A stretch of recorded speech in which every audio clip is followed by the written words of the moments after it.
Okay, so can you guys see this photo that I just opened in develop mode? So Tom is saying, I've always thought that if you can master tone curves, you really don't need any other color tone tools. And I think you're correct. The amazing thing about tone curves is that you can obviously edit your image with your classic sliders that you will have here in general, exposure, highlights, contrast, etc.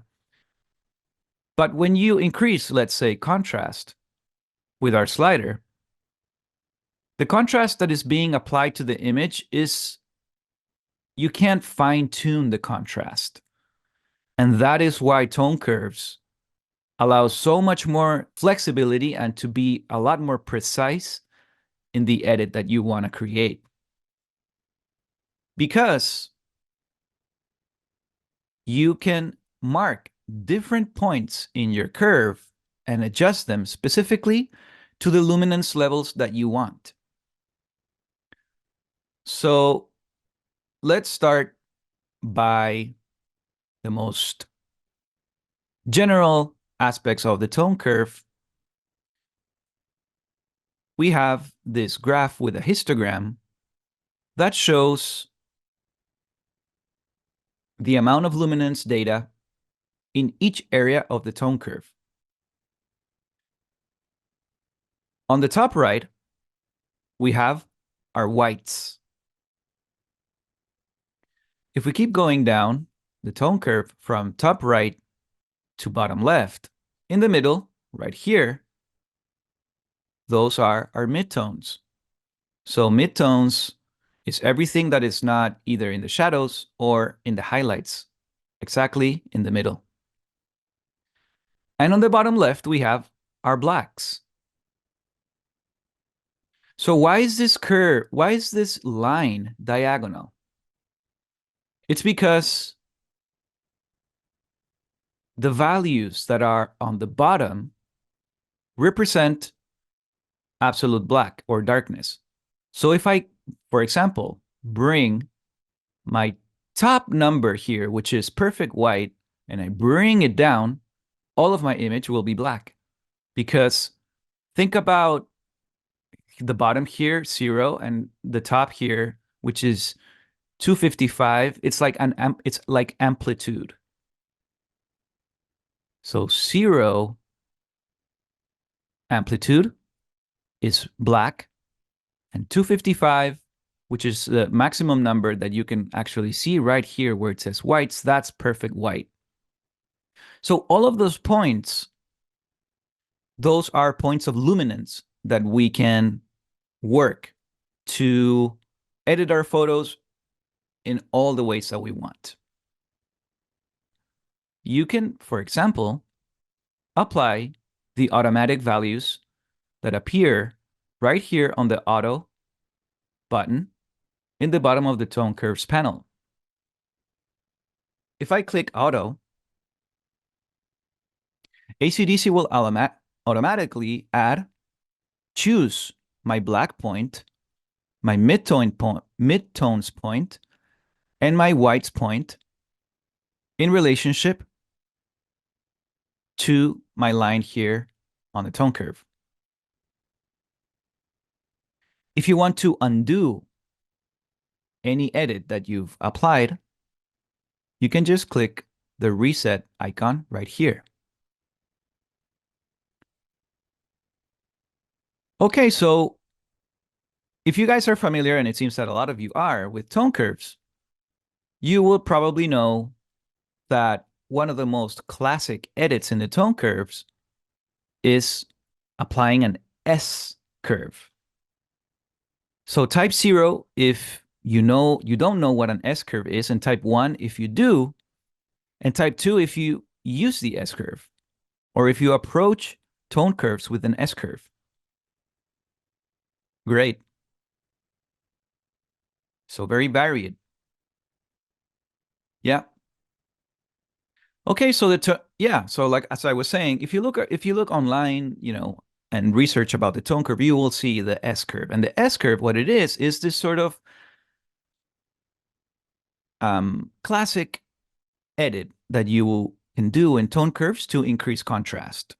So our image here, without anything applied, looks really nice. Looks really nice to start getting uh, work on it. We don't have too much contrast, and it seems that we have a lot of room to add contrast and to work with light. So the classic approach to the S curve is to choose 3 points in your tone curve, marking the midtones,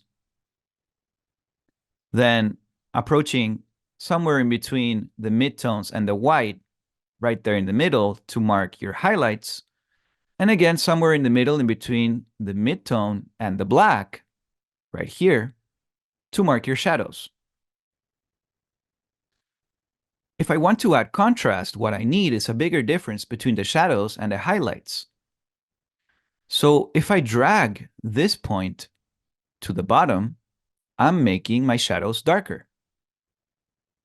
And we are just going to go extreme so that you can see what we're doing.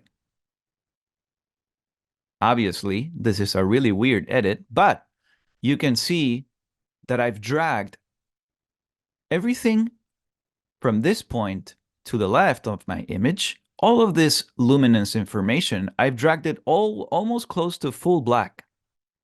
So my amplitude is really close to 0. And you can see that in your image, obviously. Remember, again, if you need to delete a point, you can just right-click and delete your point. But we're just going to bring it up again. And we are going to make our shadows darker. Now, for the S-curve, you want to leave your midtones right there in the middle, but your highlights, you do want them to be more prominent. So you will increase the luminance values of your highlights. And again, if I go very extreme, your image starts looking really strange. And you can see that in the curve, when you do certain adjustments, the rest of your curve also moves around. And this is important because you will notice quickly once you start using tone curves that small adjustments make really big impact. And so that's what's cool about the tone curve, is that if you want to go insane, you can do that pretty easily. And you can move everything and, like, you know, if you're into more psychedelic photo editing, then the tone curve can be your best friend. Let's reset everything to how we had it and apply again our shadow point, our midpoint, and our highlights. And let's create the S-curve. So you can see that S-curve has been applied and it really works for our photo. We've created a lot more contrast. And we didn't have to use any of the sliders to do this. Another cool thing about the tone curve is that you can choose to elevate your blacks closer to gray, or I guess make them less black. And by doing so, you will see that your photo starts acquiring this sort of film look where your blacks are not fully black. Again, so that is my black point right in 0, 0. Whenever you hover your mouse over a point, you will see on the top left of your tone curve, you will see an input number and an output number. So my input number is 0 when it's fully black, and output is 0 because I'm not adding any sort of amplitude to that specific luminance point. Again, if I drag my black point a little bit above, you will see that now my output for the 0 value, which is full black, now the output of that 0 is 15 because I'm increasing it. I'm changing black to become gray, gray, gray, gray, gray until it could become fully white if I bring it to the maximum amplitude. So if you're looking for film look, this is a really cool way to do it. one thing I forgot to mention, only in develop mode and also only if you're editing a raw photo, you will see that you can choose either a standard curve or the camera curve. And what the camera curve is, it's basically what ACDSee renders the raw image within the ACDSee raw processing engine. So a raw image by itself needs a brightness adjustment to be able to be displayed on your computer. And this is what automatically ACDSee does when it processes your raw photo.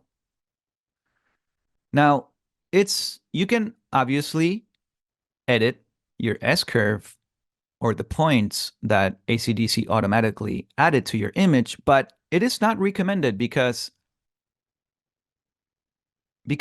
we have 1, 2, 3, 4, 5, 6 points.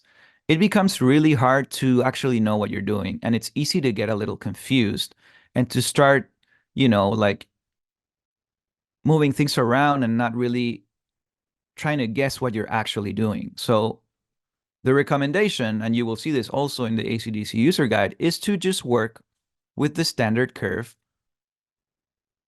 and just start from there. Good question, Antoine. So the yellow line is the midtones line. And we didn't cover these little triangles we have here on the bottom, but as you can see, my white line marks the black points in my image and the white points in my image. If I drag my black triangle to the right, I will start making everything here you see in the histogram, everything will start becoming white. So if I drag it there, like that, like that, like that, you will see that now half of my image is black. If I do the same and I drag my white triangle to the left, all of my image will start becoming white. And if I drag the mid-tone triangle, you will see the yellow curve being applied. If you want to be even more specific with how you adjust your black point, you can, with your arrow keys on your keyboard, go up and go down. So that's also another approach to establishing your black point, your midtones, and your white point. So let's reset this group to its default settings. And next, I will show you, which is one thing that is probably one of the nicest ways that you can also use, or more intuitive ways that you can use tone curves. You can obviously choose your points. For example, when we did the S-curve, we chose our points very scientifically in specific locations. But what if you think like, I wish my greens around here were a bit darker. If I click and drag on a specific part of my image, then that specific luminance value will be adjusted. So let's say I wanted to make the blacks here darker. I can just click and drag down.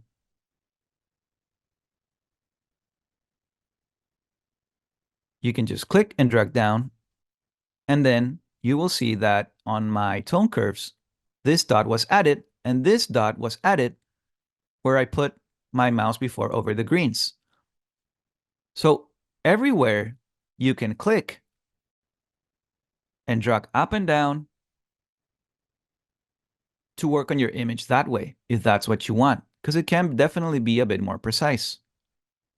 And that way you don't have to guess where you have to put the points in your curve. Okay, so we have this really cool image. And let's try to apply the same S-curve that we did on our other image. So I'll put my points, my mid-tone point in the middle of my tone curve graph. I'll put this one in between the blacks and the mid-tone, and I'll put my highlight point in between the midtone and the white. And I'll apply a classic S-curve.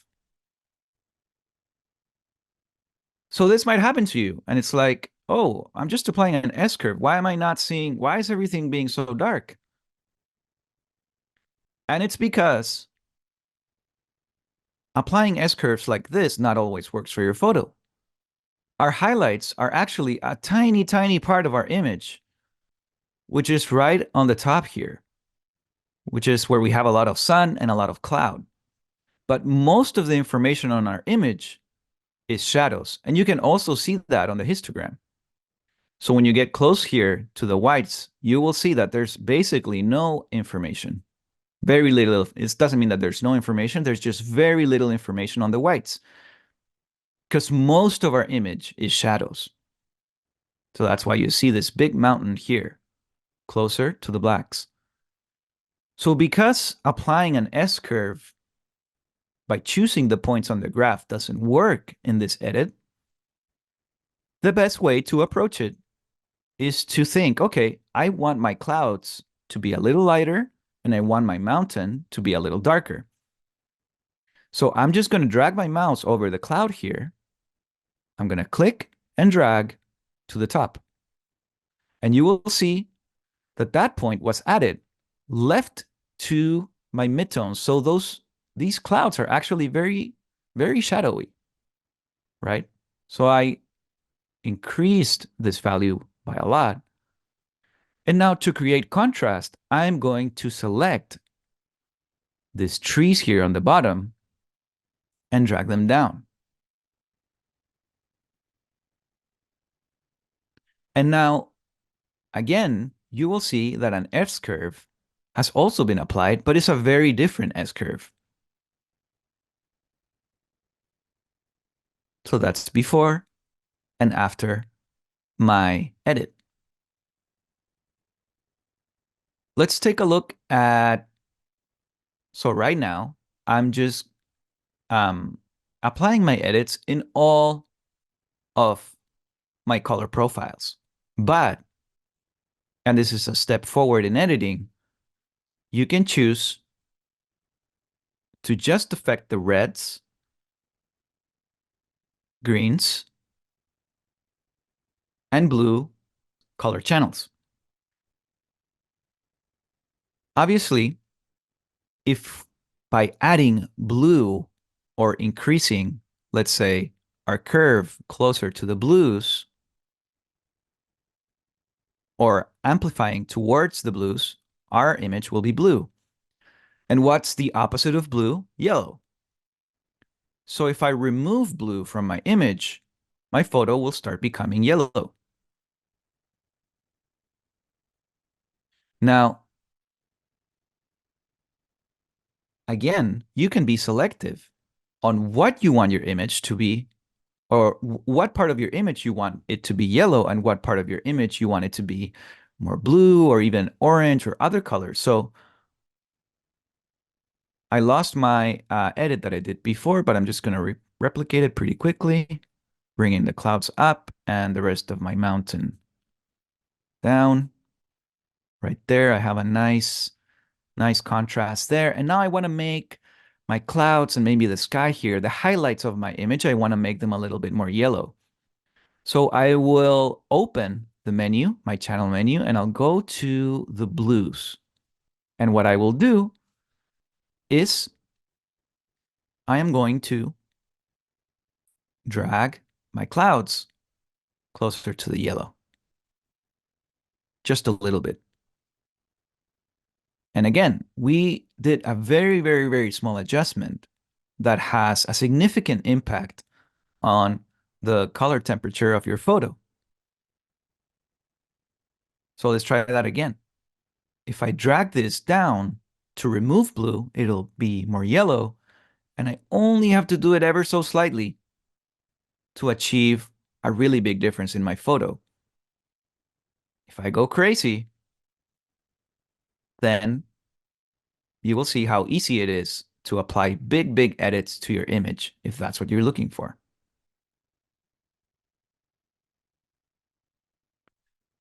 Okay, so Another cool trick to consider when you're doing S curves is you can approach things a little bit in a sort of like a opposite way. And what do I mean by that? If I wanted to make sure that only my clouds, I'm bringing them to like a yellow um, tone, but I don't want any of my mountain to be yellow or any of my shadows, part of my images, to be yellow, I can click the area that I don't want to affect, and ACDSee will add a point right there where you chose. And now, and I can choose other points. So I can choose, for example, I don't want the blues on top here of the mountain to be yellow either. So I'm going to add another point by clicking. And now another point has been added to my tone curve. And now I will drag the clouds down to the yellow. And let's just exaggerate here for a little bit. You will see how now only my clouds and my highlights became yellow, but my mountains are still, they still preserve the color information they had before. And that's because when you click, you establish certain anchor points. So if you click and you don't move those anchor points, then those will sort of stabilize your tone curve, and that will create a very specific edit in terms of what you want to do in the tone curve. Okay, so one of the cool things, obviously, of develop mode is that all of your edits are non-destructive. And if you sort of do all these sort of crazy things to your image, and well, that's a kind of a cool edit, and you click done, you will see in manage mode, you will see that those edits have been applied to your photo, but your image has not actually been saved. So all of the edits that have been applied to your image, you can simply remove them by clicking this reset to default button on the top. And your image will reset to, obviously, its default settings. The nice thing about that is that you don't have to worry about, oh, and I just hit cancel, but so I'll reset my values to default and I'll click done. The nice thing about that is that you don't have to worry about saving your images all the time. And so you can go ahead and create all of the edits you want in your raw images or in any image, even JPEGs, and you can just keep going. And if you don't like what you did, you just undo. Let's take another example.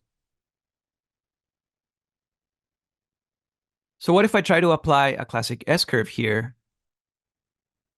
by establishing my three main points and bringing my shadows down and my highlights to the top? We start losing a lot of information because obviously more than half of our image is closer to white, as you can see in the histogram. So what if we just click and drag? Let's see what happens. So I'm bring down. I'll bring down my sand here a bit lower. But so for the darker areas of my sand, but then the lighter areas of the sand, I will bring them up a little bit more to create more contrast between them. Same with the lighter areas of my rock.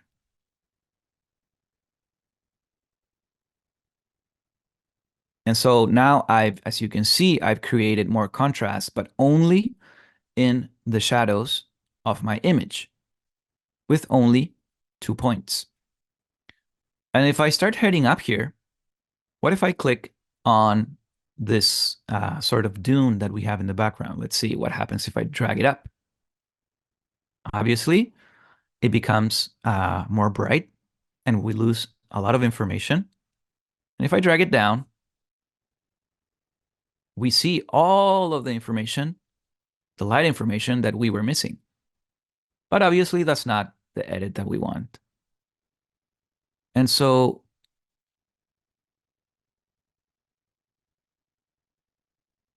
let's try to just choose. What's nice about bringing it a bit more to the top or to the highlights is that you can actually start seeing a bit more of the color of it. So maybe let's leave it there for now. And now let's bring our highlights down and see what happens. Look at all of that information that we're not able to see before. So let's try to bring those clouds back.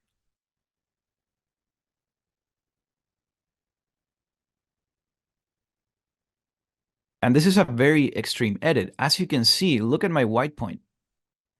I've dragged it down in amplitude so much.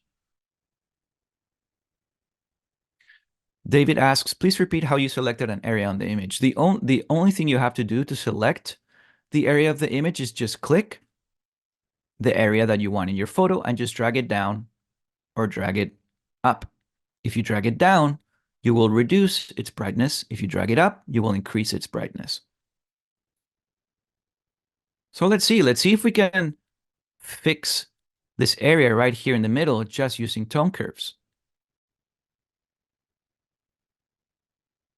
What if I bring this down?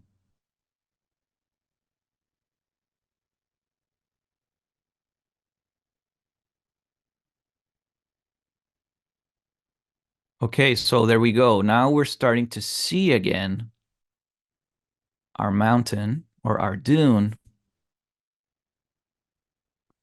And I'm just going to try to make this a little bit more less weird looking, so to speak. But also trying to preserve my sky. Sorry, I'm trying to preserve the information that I see in the mountain, but I'm trying to bring back this guy. Okay, so look at that. This is not an S-curve. And just another example of the power of tone curves. Just like that. And I was able to bring all of the information that I had lost here on the top of my image, but I still I'm preserving what's happening closer to the highlights or in between the highlights and the midtones. So let's open up again our color channels. And I'll choose to add sort of a red overall color to my image. And I'm going to do that easily by dragging one point closer to my shadows, probably around here in the sand. I'm just going to click on my image and increase my shadows a little bit. You will see that my sky starts looking pretty weird. And all I have to do is just play around with the tone curves to make sure that I'm only affecting the sand.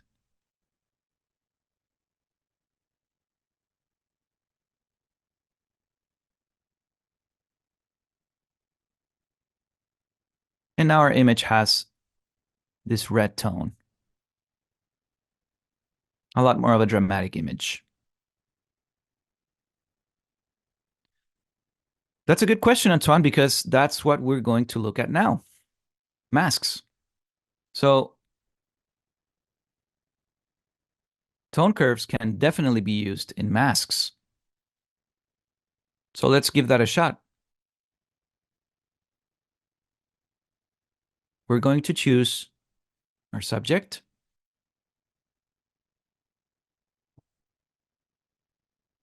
And when you do this, you will, the first thing you'll see is you will see the general tab inside the masking panel. And The third option is the tone curve. So remember, if you want, you can hide your mask. And now we can start working in the contrast of our little bird here. And so the only thing I've done is this, I did apply a little bit of an S curve. I lowered the shadows just a little bit. The midtones are almost in the middle. And then I can bring my highlights a bit more up. And that way, you can see I've only used the tone curves on my bird, which makes my bird pop so much more from the photo than how it was before. I can add another mask and select my background. I'll show the mask so that you guys can see the selection. And again, I'll choose my midpoint. I'll probably actually bring it all down. Let's see what happens. I'll bring my midpoint or the center, the exact center of my histogram. I'll just bring it down. Let's see what happens. So I'm dragging my curve all the way down to black.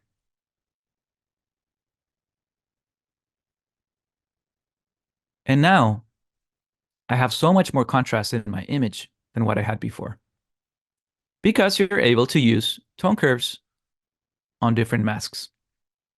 You can mask different parts of your photo and use tone curves accordingly. So maybe I'm going to add another point here in my shadows, and I'm going to bring it down even more.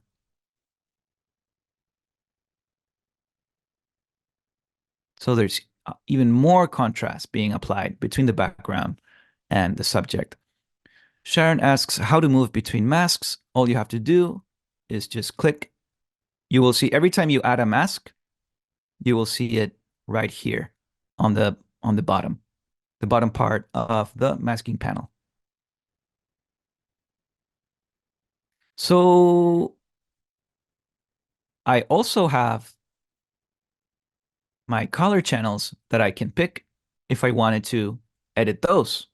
So let's say I wanted to make my background even more blue, but just leave my bird exactly how it looks.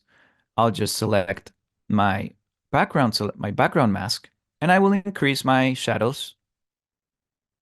Sorry, I'll bring my shadows closer to blue.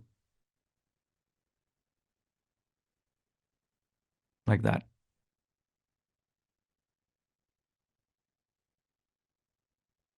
I mean, obviously, it can start looking weird because we're doing strong adjustments to the image, but it also helps to create this sort of moody, like a colder feeling, right? The cool thing about this is that after you've applied specific adjustments to your subject and your background, you can go back to the General tab on the bottom and just work around with the sliders. You can increase saturation or decrease saturation. And now our image looks a lot more artistic than before. I'm just going to again to click done, and that will apply my changes without changing my image. It'll apply the changes without saving them on top of my photo. That's why it's non-destructive. Um, so Laps ask how to mask a personal area of the photo. Okay, so let's take a look at that. Let's open another photo. And for example, you can use the brush tool to brush over a certain area that you want in your image. So now I am brushing over our subject. This is not perfect, obviously, but just as you can see, that's how you do it. So let's just do that again. If you want to select a specific part of your image that you want to um, affect, just click the brush mask and just brush over wherever you want to apply an adjustment, like that. So let's go back, reset. Um, Della, the recording will be available later today on YouTube, and also we'll link to it on our community, of course. Um, so let's try as this will probably be our last photo, but let's try something different and also use the tone curves. So my image is a little dark here, so I'm just going to increase the exposure a little bit. And I'm going to treat it in black and white. So all I did was in my general tab, instead of color, I'm choosing to treat my image in black and white. Let's open up our tone curve. Now, you can, for example, obviously we can add contrast by using an S-curve, dragging our shadows down and our highlights up. And now we have a much more contrasty photo. But a cool way to approach this one in particular, now that we have all this gray and different tones of gray, I can decide, well, I actually don't want this gray here to be affected. So I'm going to click on it. And I don't want my blacks here to be affected. So I'm going to click on it too. This here. Maybe this gray here. Oh, I already selected that. Maybe I don't want this gray to be affected too much. But now I'm going to raise what's closer to white to the top. And you will notice if I go very extreme that none of the tones here have been affected, but only the whites have been. And I can drag them down so you can see the opposite effect. I'm only playing around with the point that I selected because I established other anchor points on my tone curve before. So that's another way that you can create contrast more specifically on the specific areas of your image that you want to affect. So let's say I want to drag this down. I want to bring this up a little, and I want my whites to be more clear. And just quickly like that, my image became a lot more contrasty. I did apply an S-curve, but I based the S-curve not on the points that I chose, but on the points that I selected on the image itself. So this is before and after. Bruno, we're actually going to cover tone curves and tone wheels again on color grading in develop mode. So not this next Friday, but I think it's March 15th. No, I need to not the following Friday, but the one that comes after. We're gonna do a full color grading on develop mode where we will cover everything. So that's gonna be a really cool one. Yeah, so okay, Dean is asking, what if you change to color from black and white? I'll go back to color. And you'll notice that the tone curve has been applied in the same way, and it actually makes my photo look super cool. So if I go back to black and white and I say, I like this black and white, but I kind of want to add color to it, or I want to create some sort of cool black and white, but sepia or something like that, you can go to the red channel and you can say to yourself, okay, well, what I want is I actually want to make the darker areas of my image a bit more red, but I want to leave the whiter parts white. I'll establish an anchor point on my whites, and then I'm going to drag the darker parts of my area of my image based on this door here, or this, yeah, this, I guess it's a door or a window. I guess they're windows. And I'm going to drag it down. Oh, sorry, I'm going to drag it up ever so slightly. And now I've added this red tone to my photo, but I'm preserving my whites as whites. Let's do that with a different color. Remember, all you have to do is to delete points is right click and click on delete. I can decide to make it yellow. So again, or let's say, yeah, so I'm going to make my whites more yellow by selecting my white door and dragging it down to the yellows. But then I'm going to select the darker part of my photo and bring it up to the blues. Let's see what happens. And we can keep exaggerating that, right?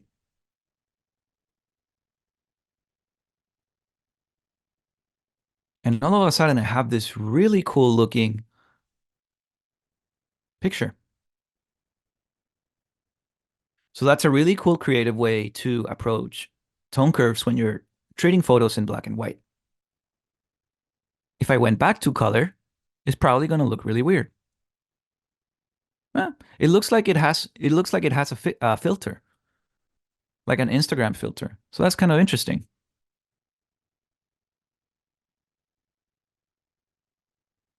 Roxy is asking, can you isolate the colors such as make the white door only to yellow? And you can do that by brushing and applying a mask. So why don't we try that? So let's open masking. Let's open our brush. And let's try to select, I'm just going to do it quickly now, but let's try to select our door as best as we can. And obviously you want to be more precise, but just for this workshop, we're going to do it quickly.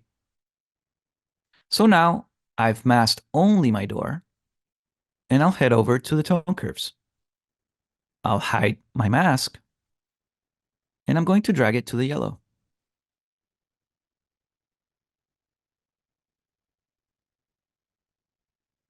Making my door, only my door, yellow. Thanks, Tony. Thanks, Xavier. Glad that it helped. Yeah, tone curves, they're super, super powerful, super. A lot of people just edit their photos using tone curves because you can not only fix the, you know, give your images more contrast or make them like more film looking, like by decreasing contrast, for example. It's just, yeah, it just allows so much freedom and precision on your edits. So as we saw earlier, I just dragged my black point up to the grays, which creates a much softer black, making it a more film look like image with less contrast. And to end, let's apply again our yellow doors by clicking the door and dragging this down. And let's make our shadows blue by dragging our shadows maybe here to the top and making them blue.